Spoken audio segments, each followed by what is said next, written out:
Hey everybody, it's Friday and it's time for some Optimism 101. We were talking last month about mental health, and this month, being Pride Month, we're going to talk about the LGBTQ community and the importance for social support for our LGBTQ family and friends.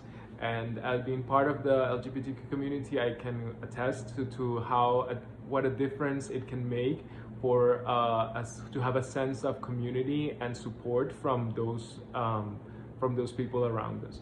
And so in any community, for anybody, having a network of support is really important.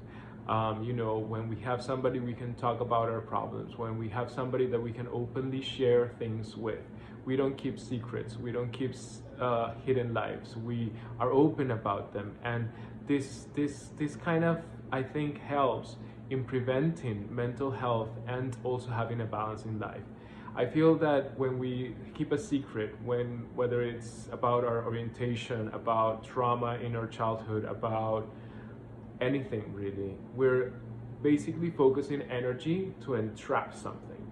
And the more we entrap something, the more energy can be released when we are tired and we let go of that tension. And that tension can create disturbances in our emotional states. But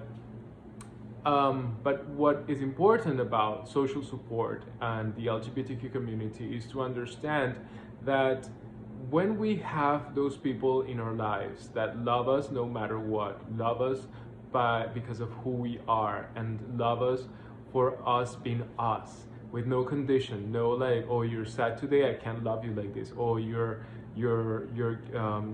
gay or lesbian, I can't love you because you're this.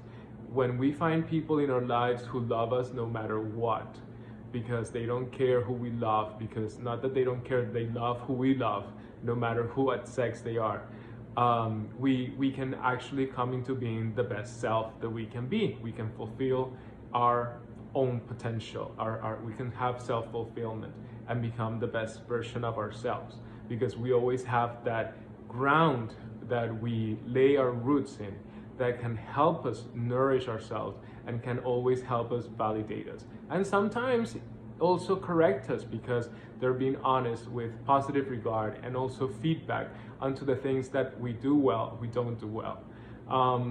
But being part of the LGBTQ community also means facing discrimination, facing alienation sometimes from your own family. And that's a whole topic that we can talk throughout the month about, and maybe even have some guest speakers or something. So if you're willing to talk about it and want to go on live and talk about maybe some of your experiences, I welcome that opportunity and would love to share the space with you. And I think that one of the things that at least for me has been extremely helpful has been how my family has had my back. From when I first came out, being completely open with me and sharing whether they like it or not. My father, for example, stopped talking to me for a year, and then also at the same time showing me support by actually going to a Pride March in Colombia. So I think that everybody has different coming out stories, and we all can learn from them. And it's all at your specific time and your timing that you feel comfortable with it. But I think that it's such a liberating to just live in your own truth, to live your life openly without having secrets, without having a second life, without just having to be scared about what somebody's gonna say, what somebody's gonna think. Just having the courage to be yourself. And I think that that's one of the things that people don't understand when they say, why do we need a Pride Month? Why do we need why then don't we do like a heterosexual Pride Month? And the thing is, like, to be heterosexual, you just have to be yourself, and you're not ostracized, you're not discriminated against. You could have married anybody you wanted until recently. If you were heterosexual, like, homosexuals and LGBTQ community didn't have that chance until the Obama administration. And still today we face transgender people face discrimination into going into the army and being part of the nation and giving back to the nation as in the military.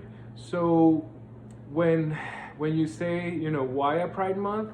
Because there's still so much more that needs to be fought for, in terms of equality, in terms of having the same opportunities, just like everybody else, and in terms of having the space be respected, not tolerated, because tolerated means like you don't like something but you'll eat it. So it's kind of like, oh, I don't like mayo, but it's already there, I'll just kind of like scrape it off. No, it's like, you don't like mayo, you can have it on the side, it's on the side, but it's there. You don't eat it, you don't touch it, but it's there. And so I think that as long as we have these spaces where we can actually speak our truths, where we can actually be ourselves, you know, things such as anxiety, depression, mood disorders will actually start to become less, because we're gonna be living our own truth, we're gonna be creating actual true connections, and we're actually also going to be just being ourselves, being who we are, and sharing that with the world, and becoming not only you know, a story, but becoming an inspiration to a younger generation that needs to hear and needs to see role models to follow that they can identify with, and not just stereotypes of what social media or media portrays in TV for LGBTQ community. So although that there has been a great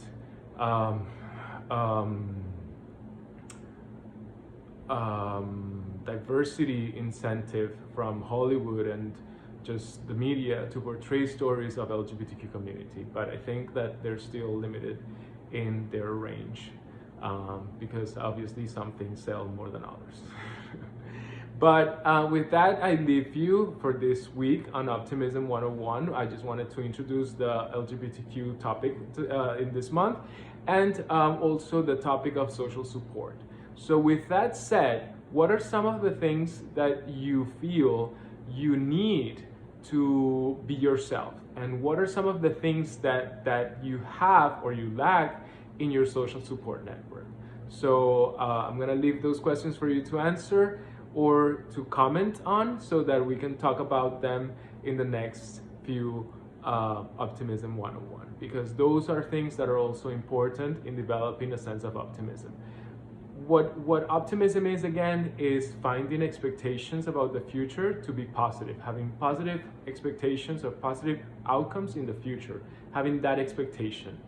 And if we don't work the soil in the present, we don't work our grounding, the land where we're grounded, if we don't work on our roots, if we don't work on what supports us, then how are we going to have positive expectations?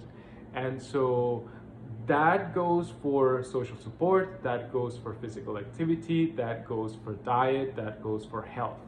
All of those things, emotional health, physical health, all of those things we need to constantly be weeding out, constantly be working on. And that's kind of like what this series is for, to work on the ground, to have positive expectations about the future, and to feel well about ourselves in the present, and to have some empowerment about what we can do about our lives that can change the way we're going to live tomorrow, 10 years from now, 20 years from now. So with that, I hope you enjoyed today's lecture, and I'll see you next Friday.